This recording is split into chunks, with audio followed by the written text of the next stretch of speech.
বন্ধুরা দয়া করে ভিডিওটা উপরে ধাক্কা দিবেন না, দেখুন এই বাইটি কি চমৎকার একটি আর্ট করলো।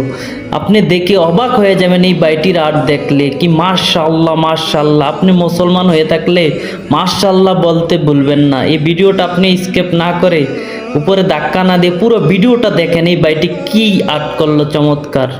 আপনি দেখে অবাক হয়ে যাবেন। এই ভিডিওটা ভালো লাগলে লাইক কমেন্ট এবং বেশি বেশি করে ছড়িয়ে দিবেন। চলুন ভিডিওটা দেখা যাক।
Please subscribe my channel. Thank you.